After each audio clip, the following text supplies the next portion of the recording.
Welcome back. We in the building with Stic.man from Deadprez, one of the most dope, prolific, revolutionary groups in music history, not just hip hop history, man. Salute. Yeah, Appreciate most it, definitely, man. Dude, y'all got a crazy history. It's hard to even figure out where to start, so we'll start at the beginning. 98, the Slam soundtrack. That was the first time I had ever heard anything from you guys. And I know you guys got signed to Loud through Lord Jamal, right? Yeah. So how did y'all meet, dude, and that whole thing pop off? Well, we had worked on music together, been homies in Florida for many years, and we decided Brooklyn was where we needed to be, and New York was where we needed to make it happen. You know, so Loud was popping at that time with Wu-Tang, Mobb Deep, and our sound was kind of similar. And so we was like, boom, we got to get to Loud. So we got to Brooklyn. One day we seen Lord Jamal and J. Rue the Damager and my man Star. They was smoking a blunt outside at a block party, and we just walked up on them and told him what we came to do. Right. And then he was like, oh yeah, spit something. And we just started spitting right there. Then he was like, well, here go my number. And you know, it was just like clockwork. Bong, bong. So that's crazy, man. Like back when I was in college, I used to rap, and I'd meet cats, you know, managers of this group or that. They see me rap, do whatever. Never went nowhere. When you met them, did you think it was gonna turn out to be what it turned out to be? Absolutely, man. We had, we never doubted, and maybe we was even naive, you know what I mean? But looking back, it was like from the time we was in Tallahassee, Florida, making our demo, we said we're gonna be on Loud Records. We're gonna go to New York, you know what I mean? We didn't know we was gonna meet Jamal and do it. Right. But when we met him, we told him the plan, we had our logo, we had everything, and we was just like, can you connect, you know? Whatever way we can help. He was like, oh yeah, he taught us a lot that, you know, we had some talent, but he taught us about, like, you need 16 bars. Cause we had like 78 bars. Y'all was going in, you know, so, game freestyles. Like it's like.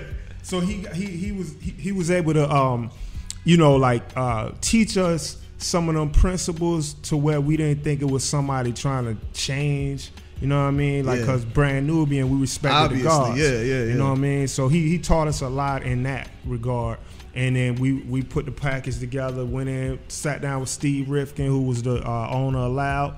And before the A&Rs could say what they even thought about it, Steve said, I say sign it. You know what I mean? And I remember that, you know, it was like, we was hungry, dog. We had been homeless in New York, you know, before we met Jamal, and it was everything we had into it. And soon we had to meet, and he was like, bet, let's go. So it was a blessing, you know what I mean? Now, when I guess you can call it that a audition, when you audition for them or whatnot, was it the same Deadprez music that we know and love today? Or was it something different? Was it something that was not quite there yet? Like, what did you spit for them, and what did you show them that made them want to sign y'all? The same, it was absolutely the same thing. We, in fact, we put out this tape, this is going way back. We put a tape out called These Are the Times, and it had 3 songs on it, Food, Clothes, and Shelter, These Are the Times, and Happiness. Happiness. Right? And those was 3 songs that we had played for them, you know what I mean, when we was courting a little deal. So yeah, we brought it, but we knew that we had studied the game, and thanks to Jamal, we understood certain things that labels is looking for, and we was able to communicate that language without them telling us. Right. You know what I mean? So we was like, we needed our own logo. We need to tell them this is who our market is. This is what we PE, but we NWA. We had to sell them all that so they know we clear on who we are before they start trying to make us be, you know, something that's gonna fit. And I guess going into a situation with something that was as unconventional from a music and just a business standpoint as Wu-Tang, and it's just straight up gangster as Mobb Deep was, y'all felt comfortable going to Loud. Yeah, and because Loud had invested in some revolutionary kind of deals, you know what I mean? RZA was pimping the system, you know what I mean? And Steve was he invented the street team, or I should say he coined the street team. because we invented the street team. For sure. We still the street team. I mean, we our culture. Yes. And but yes, he was progressive. You know what I mean? At the time too, man. To be honest, I had a lot of I was coming from the streets, hungry. I had a lot of animosity on the system, and so our relationship at first, with the label it wasn't that cordial. We, even though they was like on it, we was like, everything was suspect. Of course. So Yeah. Now that album, Let's Get Free, featured. And my compadres might disagree. I would say one of, if not top 10 hip hop songs of all time. Hey. In hip hop. How did that song come together? It's crazy, man. That was one of the last songs for the album. It always works out like that. Anybody you talk to, one of the best songs they made, last song, barely made the album. Last song we recorded. And I never thought that it even might make the album, because I made the bass playing around, and we had made the music we was making. We had kind of got influenced a little bit by New York and the Wu-Tang and all that, and I was like, man, where I'm from Tallahassee. Yeah. If the trunk ain't rattling, you know what I mean? It ain't music yet. But I understand the different cultures, so I was playing around with the bass, just like, this would be something for the crib, right? Yeah. But I was playing, and then I had the little beat going. It ain't nothing but drums and a bass line. Yeah. And the homies came in the studio. I was like, check this out, right? Like playing, and I was like, hip and hop, and I was like, but it's bigger than, I was just playing, right? And I thought they was going to be like, and next, right? Everybody was like, that's the joint. And then I was like, for real? And I was like, nah, it's too simple. We ain't got no violins. We ain't got no musicality. And everybody was like, nah, dude, I'm telling you. So M was like, hold up, put it on. He went and sat in the booth. Then he was like, record this. One thing about music, and when he spit that verse, I was like, "Oh, that's how you hear it." You know what I mean? Yeah. And then I started seeing it, but I still didn't, whatever. Then the label heard it. They was like, "That's the single." And then 14 years later, we worldwide with it. Dog, so it was good. That, even to this day, man, when you hear that joint, it just sends chills through you. Like it never got old. It came from somewhere. I think that bass though is a frequency, man, that we just resonate as people, as indigenous, you know what I mean? And then so, What did you think when last November when Macklemore brought out M at Madison Square Garden and he did the joint? Like, that was crazy to me. Yeah. M, relationships is everything, man. You know what I mean? Being able to connect in ways that people don't expect, man, that's the game. That's the art. Yeah, I want to know, like, what did your peers think of this song when it came out? Because I always remember times where I might, when the Roots came out with the What They Do video, and some rappers got offended, and then when you hear a song like "It's bigger than hip hop," and I remember y'all did it at the Source Awards, like it's bigger than the Source Awards too. What did your peers think of that song? Like, did they take it a certain way? Did they get down with it? Like, what did some of your peers think of that song? Well, I think it's kind of like when we talk about we use terms like cracker or whatever in our music, but then it be white people that show support at the thing, right? Because it ain't like it's personal, you know what I mean? It's our art. We speak in the language that we come from.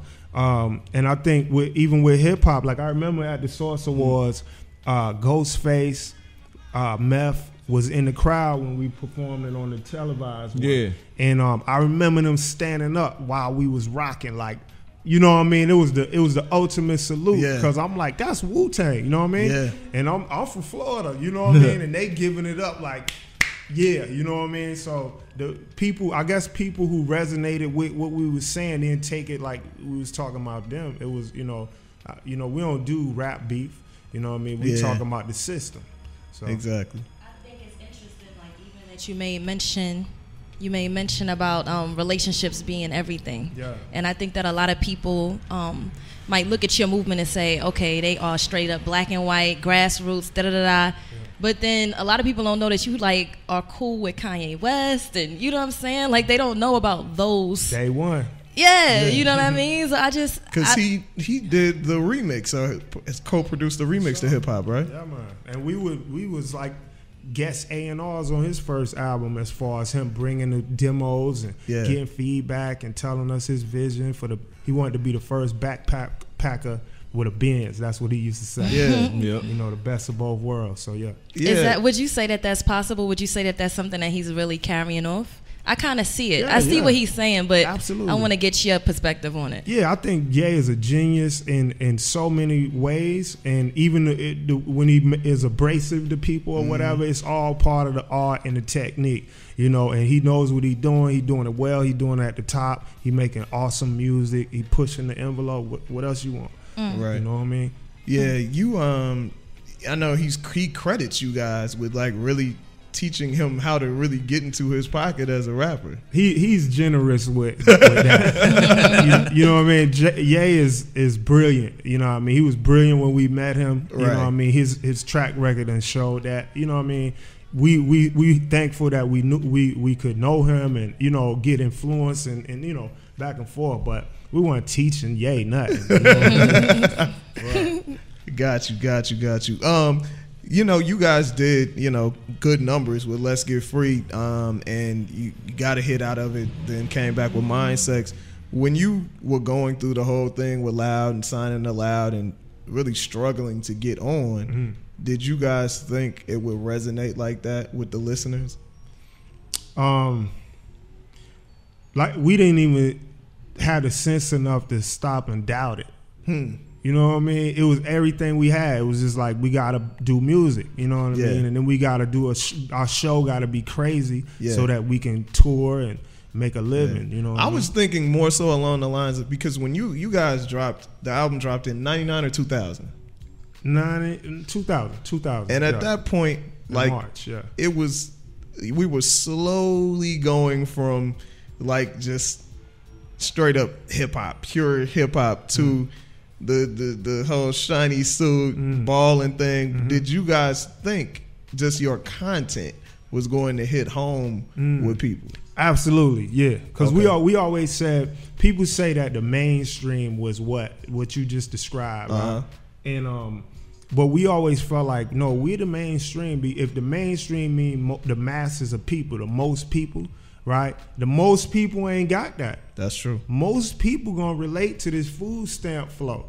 Most people gonna relate to, you know, trying to get it. You know what I mean? So we really feel like we the mainstream. So, but at the same time, like Puffy, like I got a relationship with Puff, and you know, Puff wanted to sign us the Bad Boy at one time, and we was considering it, but it just, you know, it wasn't like, you know, we don't have no personal things against people. You know, again, you know, that didn't work out, but you know what I mean? Yeah, we're gonna talk about that a little bit when we come back from the break, and just all y'all stuff with the labels and all of that stuff. You listen to Day One Radio on ABLRadio.com. Welcome back, Day One Radio, ABLRadio.com. We are still in here with Stic.Man of Deadprez, and I think before the break we were trying to lead into all of your label relationships or almost relationships. So I'm gonna let Brandon pick up. I've always been curious because I remember when RBG was supposed to come out, and obviously, you know, Loud got swallowed up by Columbia or whatever it was, and I remember The Source gave it 4.5 mics, and it was just like that just turned into a frenzy. Like, people was just super excited, and then it was just a delay. Like, what was going on with that? Because, you know, this is pre everybody on the net and all that, pre-blogs and all of that stuff. So I don't even know if I ever really heard the real deal of what was going on. I'm glad you asked that, because it's a lot of assumptions. Even recently, my good homie Saigon was making some comments about our relationship with the label. But, you know, it really ain't have nothing to do with us as far as that delay. It was the label itself was getting swallowed up based on, you know, their bottom lines and their goal for the, you know, the brand, you know what I mean? And we just happen to be, you know, not in a position where we own our own stuff, right? You know what I mean? And so we learned that valuable lesson in terms of self-determination. And but we pimped the system though too, because when Loud got sucked into Columbia had to pay us for the same album. You know what I mean? Then Columbia fired their staff, and we got dropped from Columbia. Whoever the new people they hired, maybe 2 months later, said, y'all dropped Deadprez, y'all crazy, get them back. So then they paid us again for the same album. Wow. And then they dropped us again. So we got all that free money and owning our masters. So when was the album done, and when did it actually come out? It came out March 30 of 2004, I believe. But like, how much time elapsed? It was a lot of many moons. I can't remember, man. It's so long ago, but that was crazy to me. Like, that album, like, I went back and listened to it recently, and I was like, damn, this album is good. Like, and it wasn't even that album that came out is not actually the album that we wanted to put out, but it was like Kanye did a joint with us called For the Hood. Yeah, we love that. We have my man from Jersey. We had a song with a Donny Hathaway sample that we couldn't clear. It was crazy. We at that time, you know what I mean. It was coming, man. But the universe knows best. We just gotta adapt. And what we did was right at that time is when we started Turn Off the Radio mixtapes. Mm-hmm. And y'all was some of the first artists to really take advantage of doing one artist mixtape. Yeah. We got inspired by we seen 50 Cent come up like with the Africans in Harlem and all that. They had his tapes, and we was like, that's the movement right there, man. Skip all the middleman, go right to it. I remember, I think I found it like at the flea market or something. I wasn't even looking for it. So I knew, I was like, damn, man, when Deadprez gonna come out again? But this shit just kind of like, I was like, oh shit, Deadprez, like, yeah, man. And I always dug how like y'all threw that Soulja Slim song on there too, man. Oh yeah, you know what I'm saying? So hell yeah. That was before the radar. See, like when we was first, you remember mixtapes used to be a hood thing. There wasn't no legalities. It was like when you could get your hands on like a fresh pressing, like a first copy, you was like, oh man.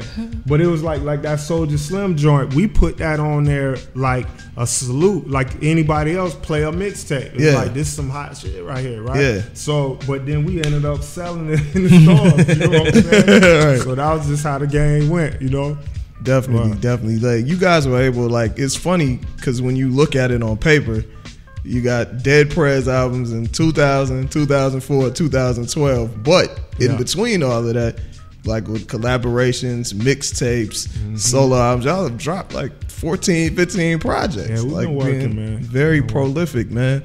The one thing, like Nadine was talking about relationships, like you was talking about with Puff and Ye and everything.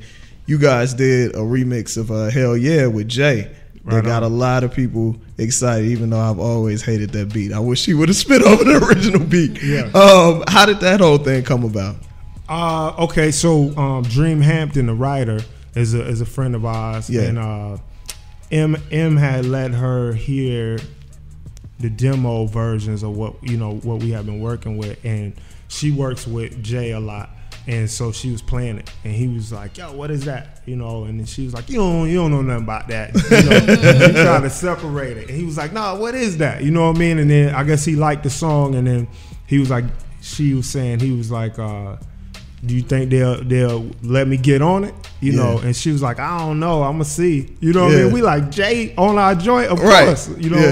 So and he was so generous, man. He not only did he do the song, he did it for free, and he gave us the rights to it.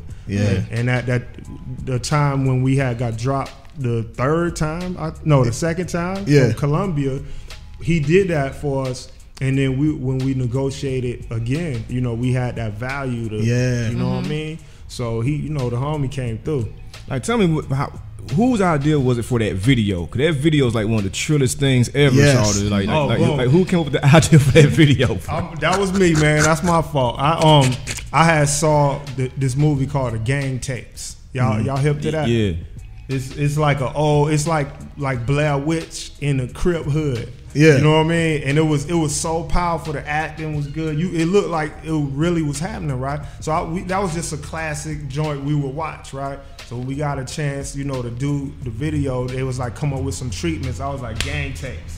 So then we wrote the treatment out. Then we got with Gil Green, and we showed him the movie, and he was like, this is gonna be crazy. We gotta do it in Miami. And Bang, bang. Have you ever received any letters or any shout outs from anybody on the street from the last verse on that song where you was talking about every day I had to get them, goddamn, I'm going to motherfucking register. Yeah, we almost told too much on dude, that song. When you listen to the song, I'm like, yo. That was our goal when we was writing. I remember we was writing Hell Yeah in Cutting Room. And our goal for that song was to think of all our old hustles and put verses. So it's about 12 verses, ain't even get 12 indictments. Yeah. Let me find out. So, it was just play though. Yeah. Purely for entertainment. That's funny. You know what I'm saying? So, like, when you guys were, like Brandon was saying, you guys took advantage of the mixtape market early on. Yeah. And it seems like after that, you guys are that's pretty much how, you put out a lot of your music. I know a lot of it has barcodes, but, we get treated to a lot of the, mixtape stuff. Like, why have you guys chose to go that route? Like, what was it about that marketplace instead of, trying to get back with a label or always trying to work with a boutique label all the time or anything like that? Well, once we had a taste of what it mean to be signed, we knew that wasn't our path. You know what I mean? We wanted to own our own stuff. We wanted to just be in control of our own thing and be responsible for it. So in that whole melee, I started Boss Up Inc. To do books, to do music and different things. And that you got to, Garvey say you got to do your own, even if you got to start small. So the mixtape to us was a perfect bridge of something you could do independent, get it out. And instantly people gonna respond to it because you taking over something they already familiar with. Yeah. So it's a perfect social force. As far as the art, that's what hip hop was. It's like put on that beat that's hot and let me spit on it. You know what I mean? That's raw as it get. You know what I mean? And so we just continuing that. You know what I mean? Also, my partner and I, growing over the times, we would have different interests and different focuses at times. You know what I mean? I stopped drinking, I stopped smoking, I started getting into health and fitness. My homie is an international speaker, and he do a lot of work in Africa and a lot of revolutionary spokes things and things of that nature. So we just kind of needed our different avenues to express them different things. Yeah, I wanted to know, like, what was it like, working separately? Because, everybody sees a group, then the minute somebody come out with a solo album, man, they broke up, shawty, what's going on? Because that's how it normally goes, so that's why people think that. No, I want to thank Outkast for their example of having differences, but making it work and making it real. Because, we be 15 and 14 when we hook up. Yeah. And every day we chilling. Then next thing you know, you got kids, wife, all this, and then real life. And it's not the same as far as like how much time you spending and just that kind of thing. So when Outkast started showing their differences, but they still put it together, that was a good example. You know what I mean? For as we started growing and seeing little differences, we knew, you handle that lane. You handle that lane. We still a team, you know what I mean? So that helped us a lot. So between albums, that's kind of where it was at with y'all? Because like he said, it was a 4-year break between the first and the second, then an 8-year break between the second and the third. So was it like, and in between there, y'all was kind of like, you was doing your solo stuff or whatever. So is that kind of like where it fell? Like in between those years, he was like, I still want to do music. And he was like, yo, I want to go do this. So you was like, all right, well, I'm going to do music. You know what I mean? We kind of we want to both do music, but just I'll say me, my thing was, I felt like if I make another Fuck the Police record, I'm going to be tired of the whole game. Yeah. I got so much more to say, so much more to express. I don't, I don't want to ever get in a situation where I'm doing what you expect. And just to do it, you know what I mean? I'm growing. I want to share everything, And sometimes brand-wise, if you ain't doing what somebody predict you to do, that's whatever. But that, to me, that's just being yourself, Was that part of the, I guess, the inspirational influence behind kind of the turn left in sound on Information Age and kind of updating the message on Information Age? Interesting. That was more my solo album, The Workout, was when I said, boom, I want to go here. Okay. Right? Information Age, actually, me and M had that idea for a long time, and we wanted a sound that sound like the Future. Gotcha. But by the time the shit came out, it was old too. You know what I mean? So yeah. you know how it go, man. But yeah, Information Age was not. It was just a experiment. You know what I mean? We just wanted to try to spit on different sound, right, on some futuristic vibes. That's all. Hey, it's interesting what you brought up, man, because I always want to know, like, you know, when you get dubbed as the revolutionary conscious rap group, like, do you ever get frustrated? Like, there may be sometimes like, hey, shit, man, I like football and shit. I like pussy and shit. Can I rap about this stuff too? Cause I remember like when that Manhood came out, if I was like, man, what's Dick doing on the cover? So Teddy Pendergrass, bro. Like, yeah. But that was a good album. I think that shit was jamming. We both bought it at different times and didn't even know we had both bought it, and we ended up talking about it like, yo, this is. Man, I enjoy being myself at all times, you know what I mean? And I got that side. I got that Al Green side. I can't sing worth a shit, but you know, that's true to me, you know, and it's true to me. Loving Malcolm and growing up with that is true to me. The streets is true to me, you know what I mean? Training, martial arts, that's true to me. If I gotta be one of them, I'm not, you know, really being myself. So I had to grow and find like, hey man, I'm gonna give you this, I'm gonna give you that, and people will get it over time. You know what I mean? As opposed to saying, I know who you are, you the dude that hates school or whatever. You know what I'm saying? So yeah, man, and that's what art is about, man. Yeah. At the show the other day, you mentioned that for 6 years you've been alcohol and smoke free. Yes, sir. What started you? Obviously, you know, living a healthier life, but what was kind of like, because and a lot on the music you talk about, you know, this didn't happen overnight. It's a process. Yes, sir. It's patience. But what was like your epiphany? Like, all right, let me take this in another direction. I think the biggest thing ultimately was family.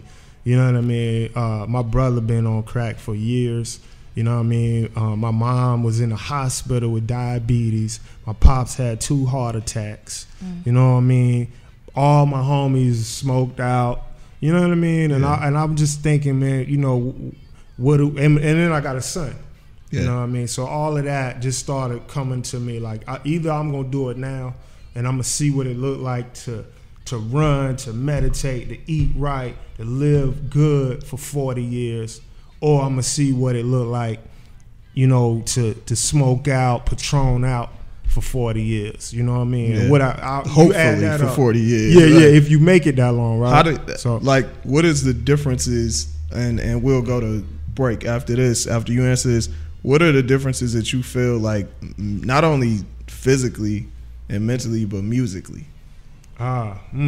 Musically, everything on every level, man. My clarity. I'm responsible for my clarity, right? I'm responsible for my inspiration.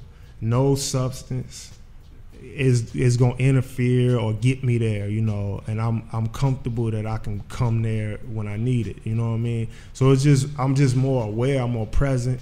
You know what I mean? I feel like a new person. You know, I feel like I was asleep for a lot of years in a lot of ways, and you know, because I wasn't mindful and as conscious as I am today. You know what I mean? So I'm still me, still same OG, but just a lot more clear. You know what I mean? Yeah. For sure, man. So we're gonna go into another quick break with DJ Water Sparks. We're still in the building on ablradio.com.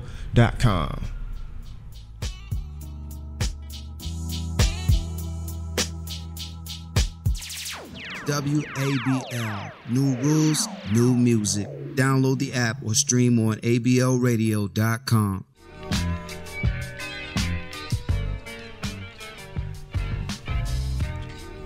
We're back with Stic.man once again from Deadprez, and when we went to break, we were talking about fitness and everything, and I would have to think that translates over now to the stage show. Like, y'all always did a really good stage show, but I would have to think now that, you know, you on your dean, it's crazy now.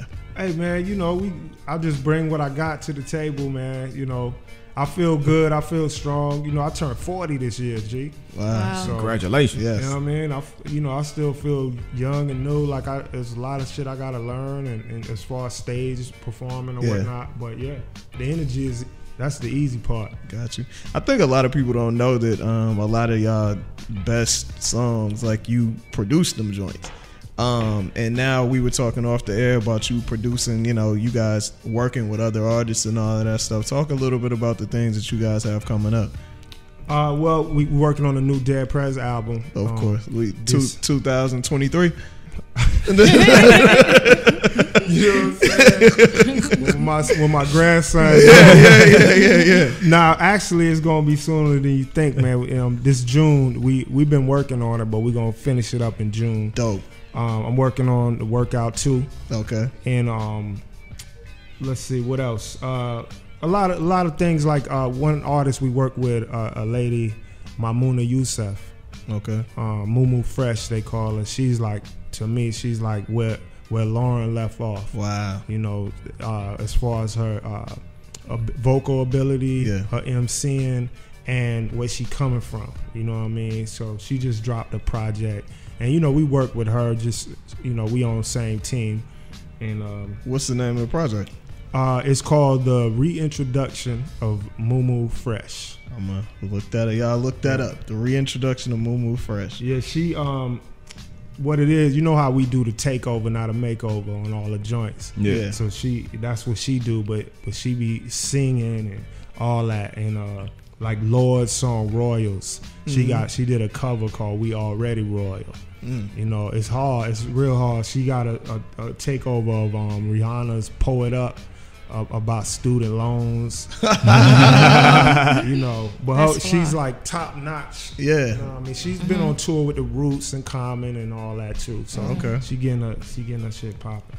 Like, do you see a lot of cats starting to take better care of themselves in hip hop now? Because I know for a minute, man, folks were getting scared when cats started checking out early. And then you read magazines like, man, Marley Marl had a stroke, bro, or you know, this happened to so this happened. Do you think a lot more cats are like taking more, you know, like better care of themselves these days in the game, man? Yeah, man. Like we was talking about in between, from Scarface to MOP, you know what I mean, Killer Mike, different people is responding to the health crisis, you know, proactively, man. And that's what RBG Fit is here for. Now, what suggestions do you have? I'm asking you this because I do consider you somewhat of an expert, man. I mean, you know, like you've put out the workout tapes, you know what I'm saying? Malcolm exercise, man. Yeah, you know what I'm saying? So it's like, what suggestions do you have for cats, for people like me? Because, you know, when I was making a little bit of money, I tried to go in Whole Foods. Like, no, I'm about to go to Whole Foods. Start grocery shopping at Whole Foods. And you get to that checkout register, you be like, God damn. This shit costs. I can help you with that. I know, right? The Cab Farmers Market. That's where you need to go for that. And before that, Truly Living Well Farms. Okay. Over on Hillard Street. That's organic, black owned, every Wednesday. But DeKalb Farmer Market is definitely better than Whole Food for the pocket. Yeah. And but the thing about that, the economics of it, you know what I mean? The backyard garden is the business. Okay. You know what I mean? And because people think that health food is the shit in the boxes in the aisles, right? But health food is produce. Yes. You know what I mean? To make it simple, health food is apples, oranges, grapes, lettuce, cucumbers, you know, produce. Yes. And that's the cheapest food in any supermarket.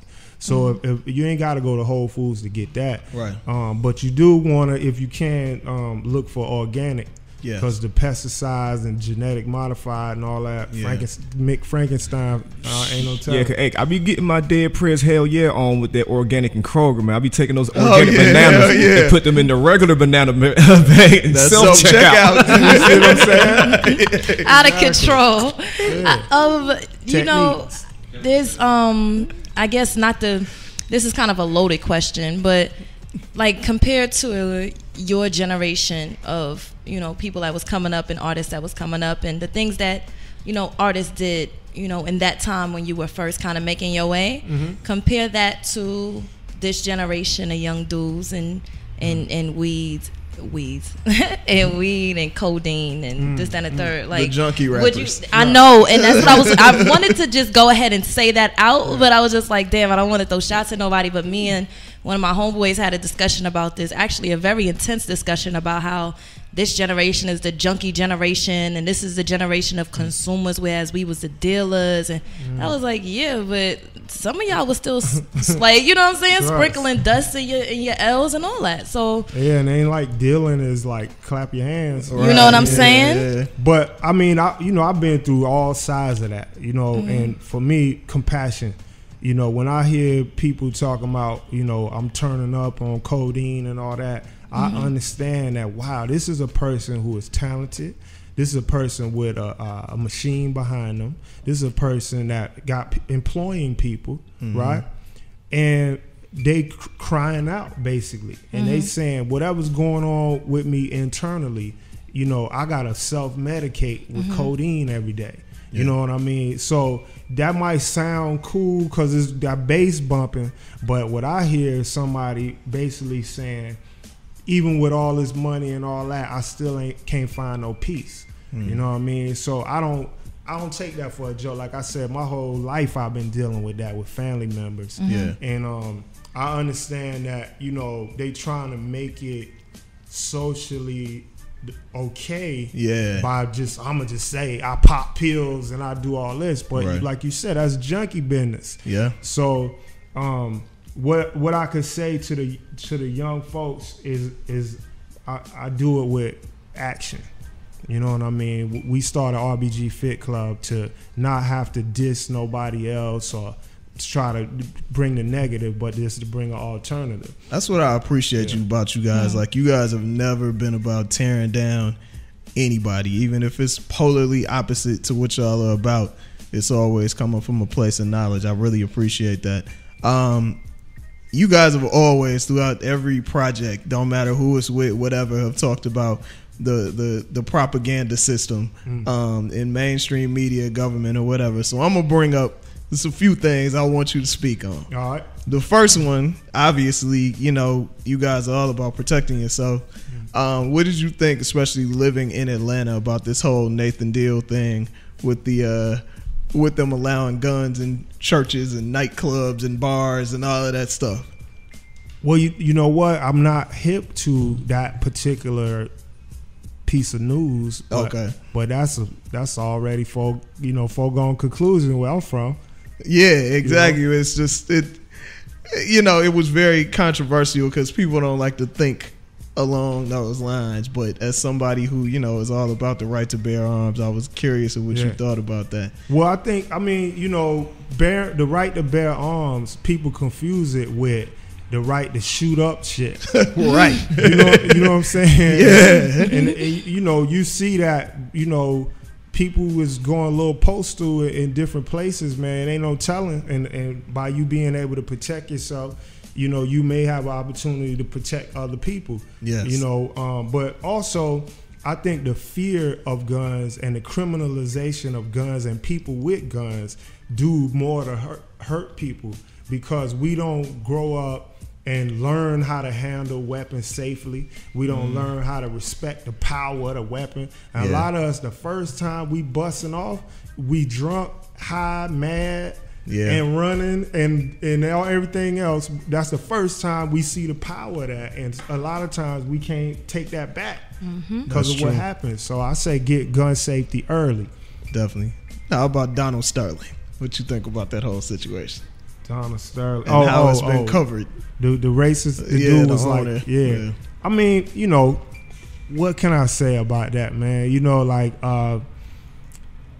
That whole machine, if brothers want to come together and make a movement around that so that more of our people can get empowered and we can push out people that's trying to hold us down, I'm all for that. You know what I mean? As far as his personal feelings about other people, I could care less. Yeah, I think we were saying the same thing about it. Like, it really don't matter at the end of the day how he feels. It's the business aspect of it.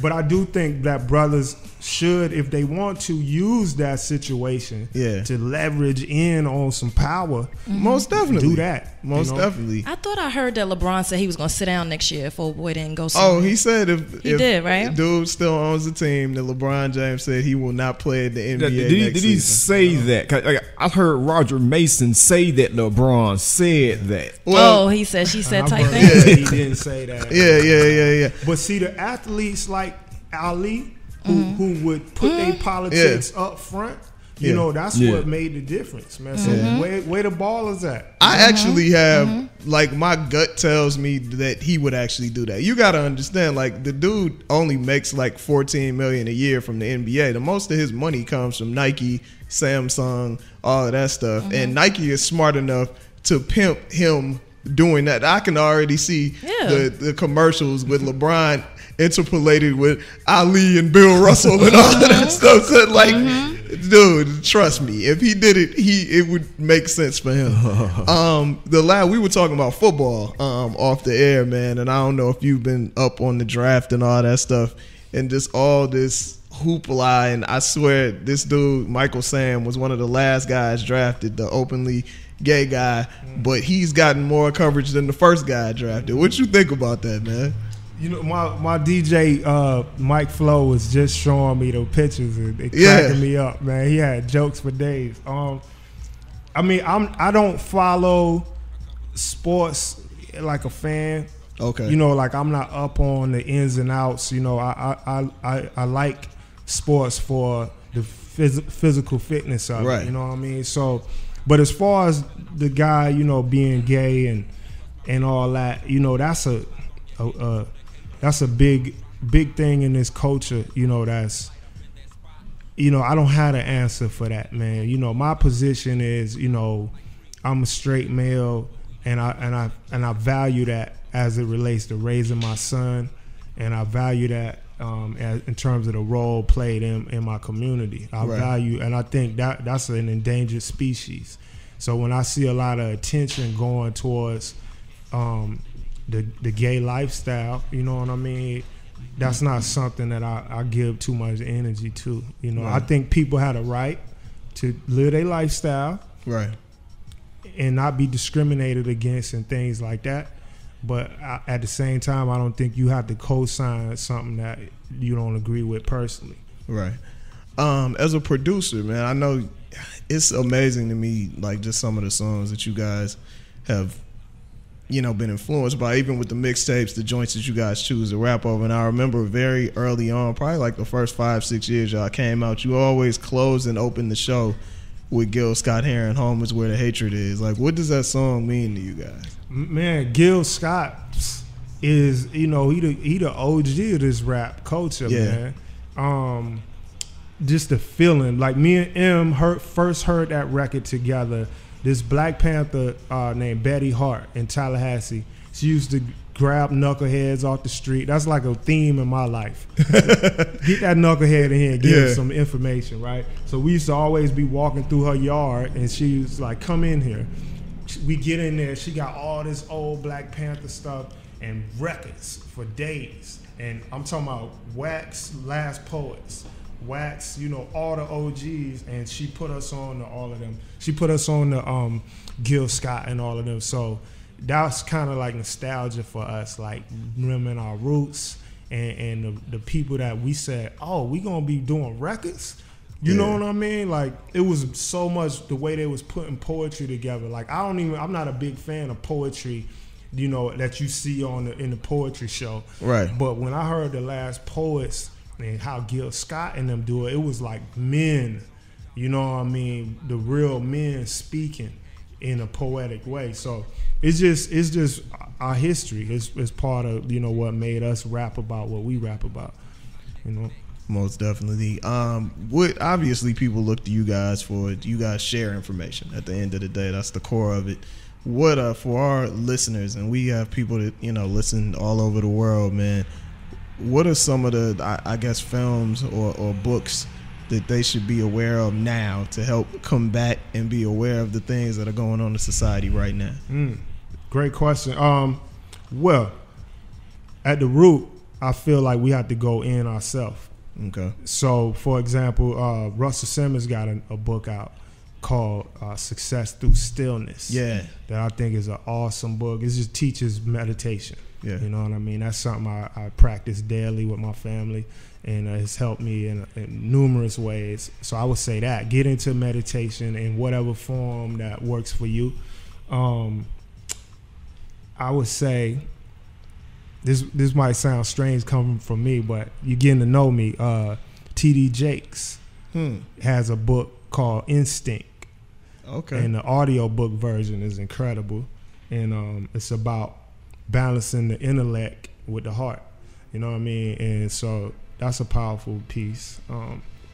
There's so many, man. I'm a avid reader. Okay. You know what I mean? I'm just off the top of my head. There's a book about Geronimo, the Apache war chief, by Mike Leach, who's the coach for Washington State University. Wow. And it's about how he was dominating on them Europeans.